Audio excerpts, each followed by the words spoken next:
You asked for advice and I'm here to deliver, or at least I'm going to give you my best shot. So welcome back to Girly Talking Advice.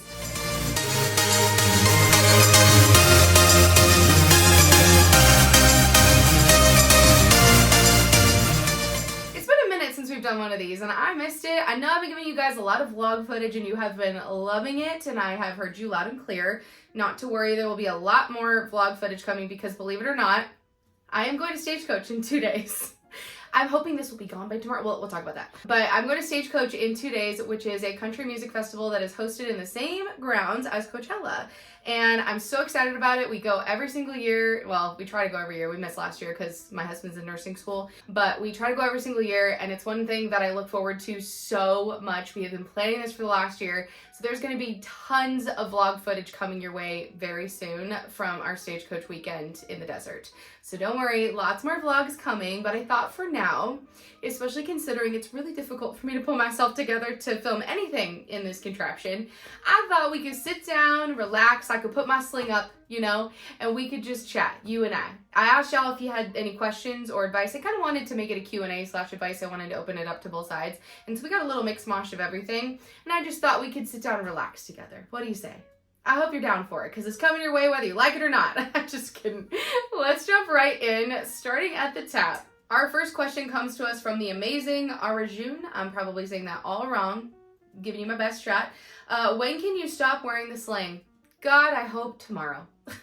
Tomorrow is my 2-week post-op appointment with my orthopedist. If you somehow missed it, I had shoulder surgery 2 weeks ago. That has honestly been a long time coming. If you have questions about specifically what happened to my shoulder or what he did surgically, my husband and I just dropped a new podcast episode on our podcast Across the Couch with Kyle and Nicole. It's always linked in the description. And we go into large detail of exactly what got me in this current situation. So if you have questions about that, I'm going to ask you to go over to the podcast to listen to it because it is kind of a long story. And those of you who have been along for the ride, it's been a year-long story, so I had to give you a whole hour-long podcast on it. But it's really fun, though, because my husband gives you, his 2 cents on it, too. But the gist of it is that I had something called a shoulder impingement, and it required surgical intervention to fix it. And so tomorrow I get to see my orthopedist, and unless something left field happened in surgery, he had to repair a structure that we were not planning on, which I think I would know at this point if he had to do that. I don't know, I think. So if that's not the case, then I should be out of my sling tomorrow.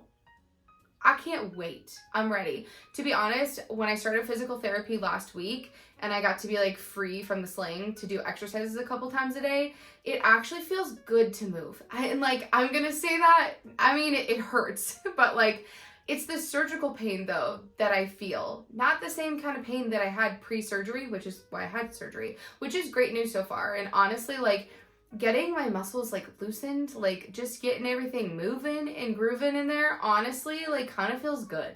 So I'm hopeful that tomorrow I will be free from the sling, also because your girl's going to Stagecoach. And I did plan this, a little bit close, but I couldn't wait anymore. I was I need to be on the road to healing now. And so when he offered me a surgery date, a week from my appointment with him 2 weeks ago, I was yeah, sure, I'll do it. I didn't really even think about it. I just threw caution to the wind and said, to hell with it, I'll figure it out. And so I am praying, though. I thought I was only supposed to be in the sling for a week. Actually, he told me that originally, so it's entirely possible I have spent extra time in the sling that I probably didn't need, but, better safe than sorry. And so tomorrow, though, I will find out for sure whether or not I get to be out of it for Stagecoach. And I'm praying that that's the case because I don't want to be in a sling for Stagecoach. You feel me? I just don't. We've already practiced my one-handed hair routine. My husband and I. My husband's had to take a really active part in learning how to help me get ready because I can't do it all by myself right now because even when I take the sling off and I do range of motion stuff, my arm's kind of a limp noodle. So I have practiced my one-handed hair routine, my left-armed makeup routine. That's hard. I'm still kind of perfecting that. So, this might not be my most glamorous Stagecoach, but it'll still be super fun and I'm excited about it. So hopefully out of the sling tomorrow. God, I hope so. I can't wait. To be honest with you, once the original post-op pain was done, the sling has been like some of the worst parts of it, only because my neck hurts. Like this side of my neck is like aggressively angry at me because it's quite literally holding up my arm. So I look forward to my neck getting a break. But hopefully tomorrow. Okay, our next question comes to us from B. Millis 12. I think that's what that says. It's kind of far away. How to make a new grad nurse resume. How to make a new grad nurse resume. There we go. Hoping to stay in the NICU or go to the PICU. If you don't know this about me, because I realize that there's a lot of people that don't know that I am a pediatric ICU nurse because I haven't been working for the last year thanks to my bum shoulder. So I have been a nurse for 9 years, which means that I have not had a chance. I haven't used a new grad resume. Like I haven't had to do one in a while, but lucky for you, my husband is about to graduate nursing school. So I got some ideas because he was literally just making his resume. And so I've got some ideas for you that you want to make sure you put on there. Number 1, your clinical hours. Put those on there. Literally the number of hours, especially from your last semester of nursing school, especially if you precepted in NICU or PICU and that's where you want to be. Or really, like, this applies to any specialty. If you want to go in the ICU, you want to go in the ER, like if you precepted in that area especially, put those hours down. You're going to want those down there because they just want to see like how much time you've gotten to have in the area that you want to be in, especially if you're applying as a new grad. I don't know if you're applying to new grad programs specifically. My guess is maybe yes. It's rare to get a job as a new grad nurse in a NICU or a PICU without being in a new grad program. Like, I actually don't know if they ever would because it's not really safe. That's not to say you'll never get there, but typically without being in a new grad program with extra training, they're beefed up more with like a preceptor that you'll have for way longer than you would as just like a new hire nurse, extra education that you definitely need because there's no in-depth education in nursing school on PICU or NICU. It doesn't exist. Like you get a very like brisk overview of pediatrics and like that's it.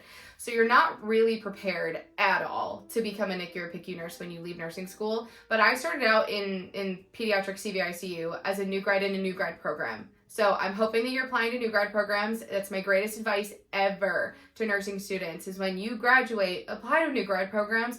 They're readily available in so many places. Like we have probably 4 just in like our local area.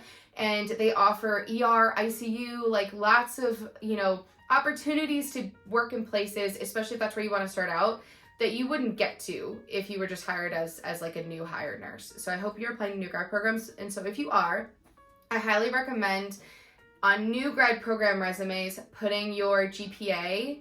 That does say something to them because a new grad program is kind of like schooling. And so they like to know that that they're investing in somebody who is worth investing in, that's like going to take it seriously, that's going to do well. So definitely put your GPA on there, as like painful as it is to have to think about grades, but it is helpful. If you were in Sigma Theta Tau, which I was, it's the Nursing Honors Society. If you were in Sigma Theta Tau, absolutely put that on your resume because they love it. They live and breathe for it. Also put any volunteer work, especially volunteer work that's related to like NICU or PICU. What else? I would definitely put like if you worked as like a tech or if you were, I don't know, an EMT or even if you were like a nanny, especially in NICU and PICU, like that says a lot to them. Nannying counts because, it just shows that you're able to take care of a healthy child, which is really the first step in being able to take care of an unhealthy child. So that's my best advice, other than just like good luck. You're going to land where you're supposed to land. And if you don't land in the specialty that you want to be in right off the bat, it's okay. You're going to get there. Like, don't stress about it. It's a building block no matter where you land to be where you want to be next. And you may not want to be a PICU or NICU forever even. It's crazy to think that like you can have so many different jobs as a nurse and you just like don't really think about that when you're in nursing school. So just remember that like if you don't start out exactly where you want to start out, it's okay. And if you do, I'm so stoked for you. But I'm super excited, especially because PICU. I love the PICU.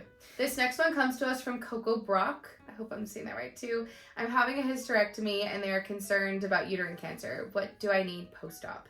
First of all, I know that what you're going through is incredibly difficult. And so I just want to say that like my heart is with you. I'm sending you all of the best healing, non-cancerous vibes. My mom last January was actually diagnosed with uterine cancer, and so that's the reason I really wanted to answer this question, because it's something that hits really close to home for me, because as a nurse and as her daughter, I helped my mom prepare for surgery, and I did lots of research to see what she might need or want post-op, and so I've got some ideas for you. Number one, slip-on shoes. My mom had a really hard time because hysterectomies, they go in arthroscopically, and my mom had 6 different incision sites. And the hard part too is like they basically like blow up your abdomen with air so that they can see what they're doing, like to give them space. And so when you come out of surgery, like you're really sore, but you're also like really bloated. Like my mom was bloated for like 8 weeks or something like that. And so slip-on shoes, 10 out of 10 recommend, because my mom could not get to her feet. There was no way, like, no way. And so lots of slippers, like sandals, just like slip-on shoes for the next, like, you know, couple weeks to a month, like until she could get real shoes on. That I highly recommend. Super loose fitting clothing for the way home and for like the next, like, you know, immediate period post-op, because again, bloating and like the incision sites are going to be super sore. My mom wore a lot of like muumuus, which like, get your muumuu on, okay? Get your muumuu on, girlfriend. Walmart's got a bunch of cute ones, okay? Or like little cute like t-shirt PJ dresses.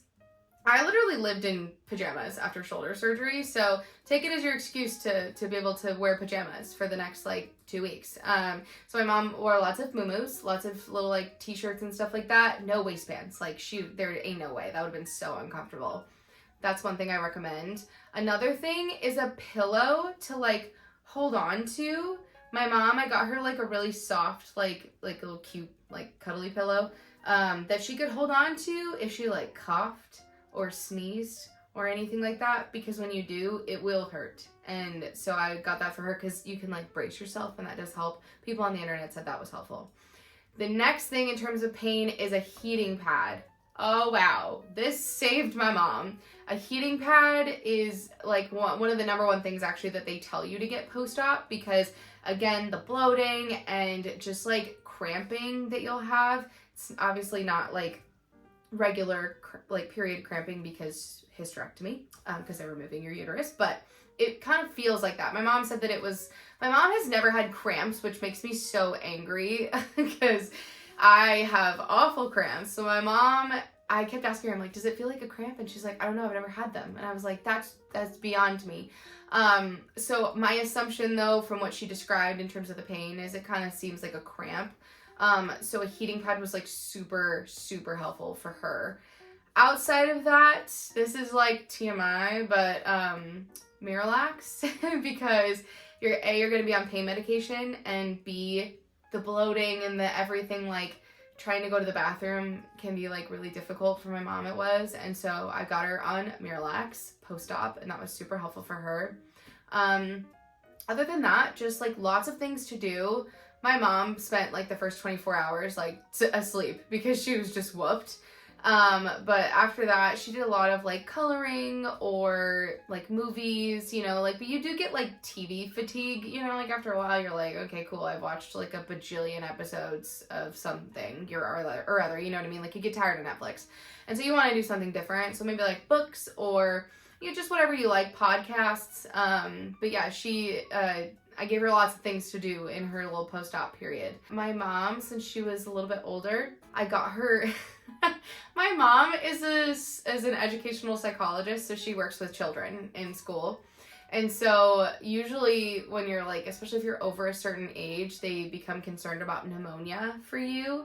And so for my mom, that was the case because she's older, and they would have normally sent her home with an incentive spirometer, which is like this thing that you like breathe in, and it just like exercises your lungs, that's all, and prevents pneumonia from like laying down for long periods of time. And so my mom, because she works with kids and like, you know, she loves to play games and like, you know, be fun, I got her bubbles, because that's what we do in the PICU for like lung exercise, like pneumonia prevention. We blow bubbles because it's fun. It's way more fun than an incentive spirometer, and it makes you take big deep breath and then blow out. It's literally perfect. So bubbles, but like if they give you an incentive spirometer, use that thing. Also, compression socks are really helpful too. I got those from Mom, and that's my list. That's a pretty good one, actually. I remembered a lot. But I hope everything goes well, and I'm sending you all of the best healing vibes. I just like wish nothing but the best for you. For my mom, it was completely curative, which is very common with uterine cancer. So my hope is that's the case for you. Worst case scenario. But if not, hopefully nothing at all. So, but I'm sending you love. Okay, this next one comes to us from Portia, and she was so sweet and sent me a message, which thank you for saying you like my content. You're so sweet. But she sent me a message so that she could tell me like what's going on in longer details. I'm just going to read it to you. I moved away from the Midwest at 18 and I never looked back. I really can't see myself being happy long term there. However, my grandmother is aging and needing more assistance, and my friends' kids are growing so fast. Because of this, I'm debating moving back simply so I can spend time with them, especially my grandma, as she is up there in age and I only have so much time with her. I'm worried I'll be stuck there or be unhappy though. What would your advice be? I would say, while it sounds like you never had an intention to move back to the Midwest and you're happy where you are, which is wonderful, like honestly kudos to you, because leaving home like that far away from home at 18 is wild. Like that's brave. That takes a lot of courage and I'm proud of you. And I'm sure making a decision like this probably takes even more courage, because moving back to your roots, especially when you've been away for a long time, can be kind of scary, overwhelming, especially like when you know everybody and everybody knows you, and like that can be, it just can be a lot of like social pressure. That being said, it sounds like you have a lot of really good social things back in the Midwest waiting for you. In my mind, it almost sounds like you've made your own mind up, because you've given me all these reasons why you would go back and none of why you wouldn't. And I obviously realize that, like, you know, there's a reason that you moved away. But whatever that is, it sounds like you have a lot of reasons floating in your head that you want to move back. And so that kind of tells to me that maybe there's enough there for you that it would be worth going back temporarily. You can always leave. I mean, you left once. You can always leave again. Why not? And at least this way, you won't have any regrets. Like in my head, especially when you're considering like grandparents who are getting older and you want to spend time with them, or friends' kids who you want to see grow up and you want them to know you as a part of their life, like those years are really formative. Like, you know, if you're not around, they don't know who you are. And so when they get older, like they don't look at you like as a part of like their world as much as they would if they grew up with you. And so those kinds of things are, you know, things that you might look back and regret not going back to you know, be able to experience that time with, you know, with your grandma or with your friends' kids. Like it sounds like I think I would have regrets if I didn't do that. So I would lean that way. And like I said, you can always move away again. You did it once, you can do it again. But that would be my best advice, is go with the option where you're going to have the least regrets, because that's the last thing that you want to have at the end of the day. So I hope that advice is helpful. Okay, last one comes to us from Mary's Thompson. There's just two S's there. Mary's Thompson. And it's advice on being self-confident and loving oneself. This is the thing. I get this question a lot, and so I guess that means that I must exude some level of confidence that you would like to know how I've done it. At the end of the day, I love the person that I am. I think that when you're talking about, like, there's two different versions of loving yourself. I think there's loving yourself as a person, and then loving the way that you look is another thing. And I would say that, like, as a person, I love myself. I've worked really hard to be the person that I am today. I've made a lot of difficult choices that have led me here. There's some like secret sauce when you hit your 30s that like all of a sudden you're like, I like who I am. And if other people don't like that about me, then honestly, screw them. Like they don't deserve me anyway. And why would I want to be somebody in my life who doesn't appreciate me? Like I wouldn't, especially when I appreciate myself. I think at the end of the day, though, that secret sauce, because I keep trying to figure it out. I'm like, what happens when you hit 30 that like all of a sudden you just like love yourself? Like you stop second guessing yourself so much, and you start just relying on yourself. Like, I don't know how else to describe it. It's a secret sauce. But I think it's just embracing who you are and not caring what other people think about you. I actually think that that's like the secret sauce to self-confidence, is loving yourself enough to not care what anybody else thinks. And that's hard, but one of the ways that I've done it, I think, is just to, you know, whenever I have days where I'm down on myself, like, I just remind myself, like, you know, like, you've been through really difficult things. Like, I've had to survive a lot, and it has only made me a better person. I'm a good friend. I'm a good wife. I hope that I'm a good social media presence to all of you. And at the end of the day, I'm really proud of those things.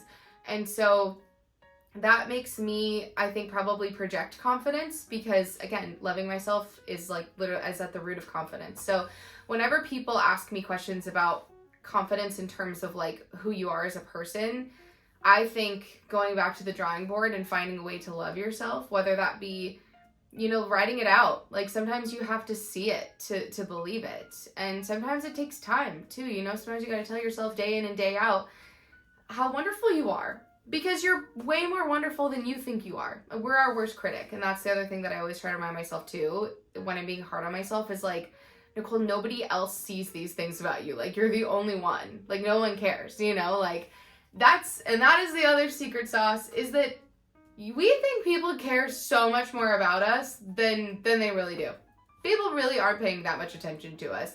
And again, the people that are, you know, it's up to you whether or not their opinion of you is the right one. In that, like, should that person be in your life? If they have a bad opinion of you and you know you're a good person, then like, get them out of your life, because that's ruining your self-confidence. But I think in terms of body confidence and body positivity, that's something I work on all the time. And I say that as a girl who like spent a lot of time in the last few days like trying on stagecoach outfits and being like, I don't know if I like myself in any of these.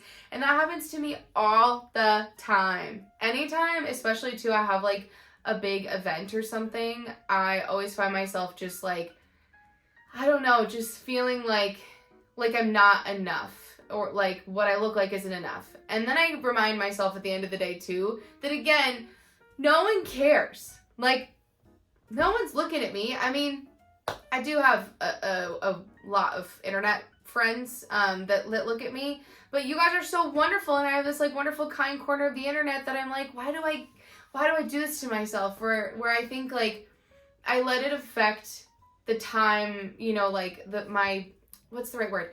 Like, I try not to let it affect the time that I have, like, how I feel in my clothing or in my body. But I just, like, you know, I sometimes I struggle with it. And sometimes it does affect, like, the way that I enjoy events or things, is if I don't feel comfortable in my own body. And, you know, like I said, at the end of the day, I just try to remind myself that, like, I'm looking at me more than other people are looking at me. And that usually means that, like, again, no one cares what I look like. I'm the one who cares. So why do I care? Why do I care, right?